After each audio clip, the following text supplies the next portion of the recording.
Hey, welcome to Jank Town. Will here, and today we're going to be doing some leaks that have come out about Lord of the Rings, specifically some of the scene cards. Now, I do apologize, I am a bit under the weather.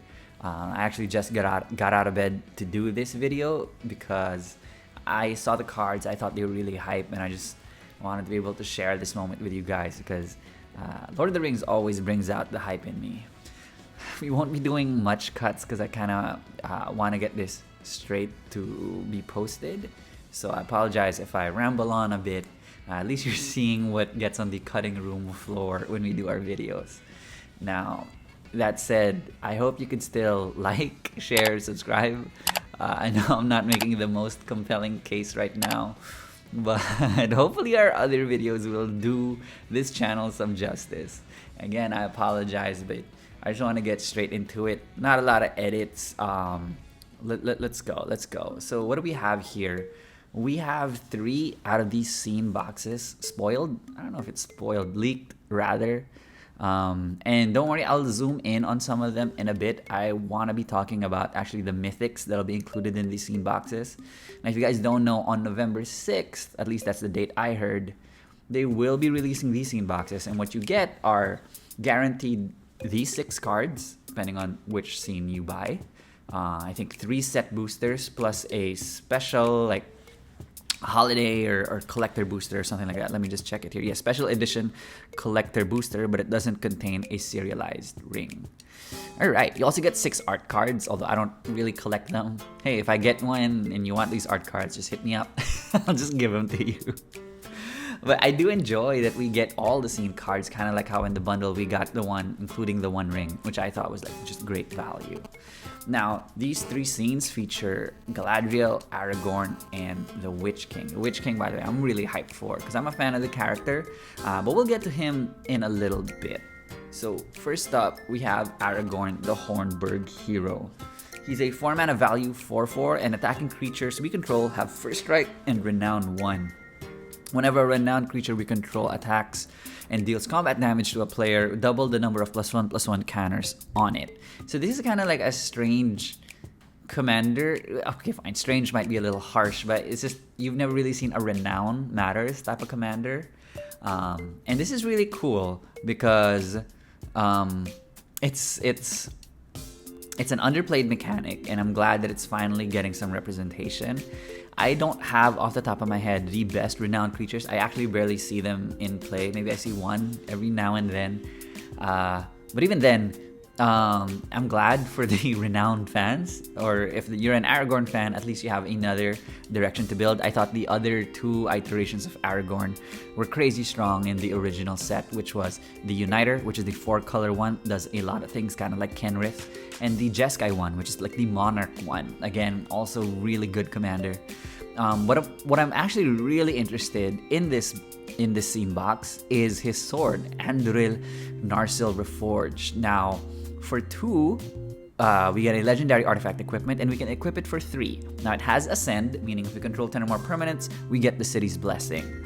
Now, whenever the equipped creature attacks, we put a +1/+1 counter on each creature we control, and if we have the City's Blessing, we get to put 2 of those instead.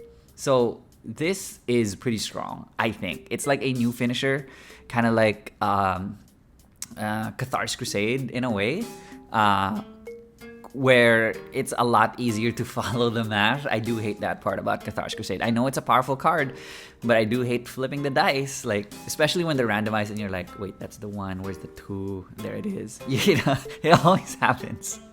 Now, what's really cool about Anduril is you can immediately get a big attack. It doesn't even need to hit. So the First Strike, you don't even need to care too much about that. And if you have the City's Blessing, 2 +1/+1 counters, especially on a wide board, can be game ending. So Anduril, I think, will see a lot of play. I think it'll be a popular card. I think it'll be expensive, much more expensive than Aragorn, which is kind of like a very edge case kind of commander. Aragorn is obviously a build around, but Anduril, you don't even need to be running Aragorn for this. Just Just put him in any of your Counters Matters deck. Naya is a good choice, I think, for Aragorn. Gives him a bit of variety. That way you're not intersecting with the Jeskai one. And therefore, it's a different reason to play these cards. Now, I don't have, again, any renowned creatures off the top of my head, so if there is a broken one or one that like will work insanely well with this, I apologize, I'm not highlighting it. If ever we do a deck tech on this, whether it's a quick one or a primer, I will cover that. But let me know in the comments if you already have some ideas. Alright, the next card is Galadriel, Light of Valinor. She's a 5-mana value, 3/3 Elf Noble, and whenever another creature enters the battlefield under our control, we get to choose one that hasn't been chosen this turn. So that's kind of like its safety valve, because when you read her 3 abilities, they're all kind of broken in their own way, especially if they can keep repeating. So you add 3 green, or you put a +1/+1 counter on each creature you control, or you scry 2 and then you draw a card. All really solid stuff here, especially since it gives you bonuses for stuff that your deck wants to do anyway. I mean, it's in bat, so it's possible to blink Galadriel and choose again. I can kind of see this as potentially being a creature storm type, especially if you have ways to blink her. However, I don't know, I guess we gotta look for cards that can just like tap and blink a creature or something along those lines, because you know the 3 green is great. And imagine if you could keep playing creatures out and keep choosing that mode. So I'm glad they put that thing in, because otherwise this would go infinite so fast. So it's a good clause, I think. Another thing though that I like about this card is that if you are a blink deck, you have a way to finish the game with that +1/+1 counter. So you're getting creatures on board and you're growing them.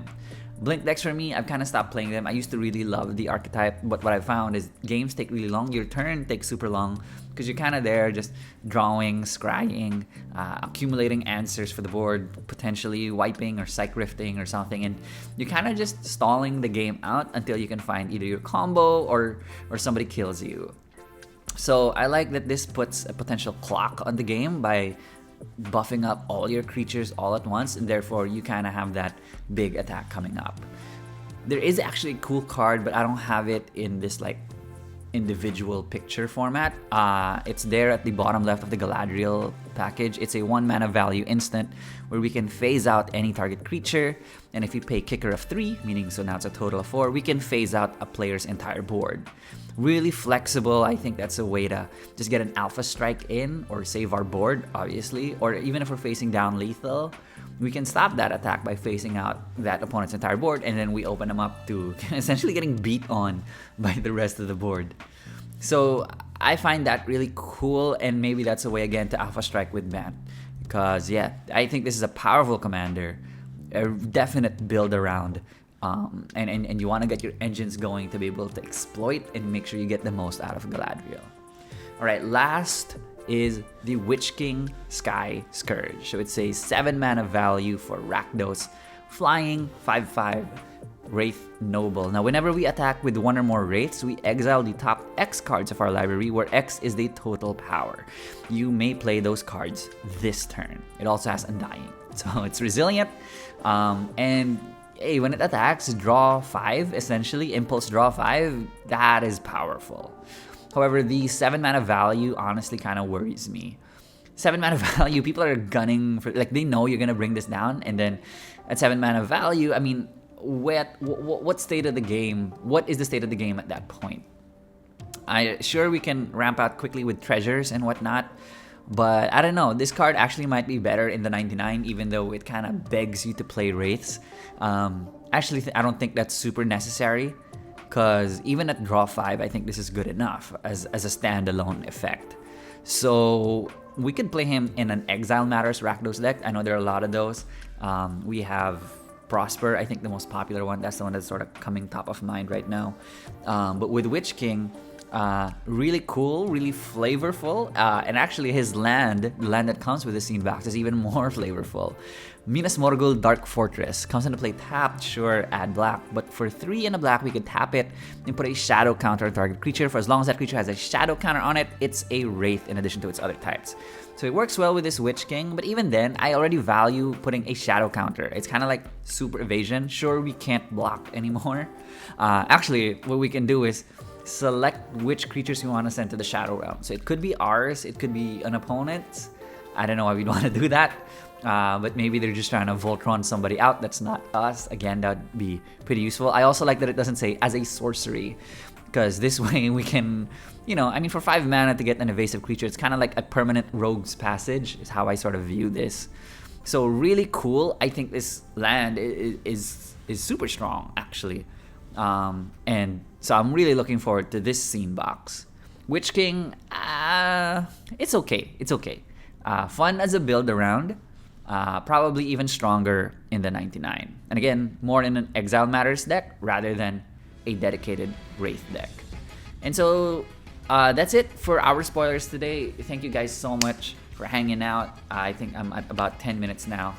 I apologize if I rambled on a bit there. I just wanted to really share with you guys the moment also when I got to see these cards. I think they're sick. I'm super excited for more Lord of the Rings, and I'm glad that we aren't just getting a bunch of reprints. I mean, sure, we're getting those with the boosters, but I mean, these scene cards look like a ton of fun to play with. They're fun build-arounds, actually. Even the Witch King.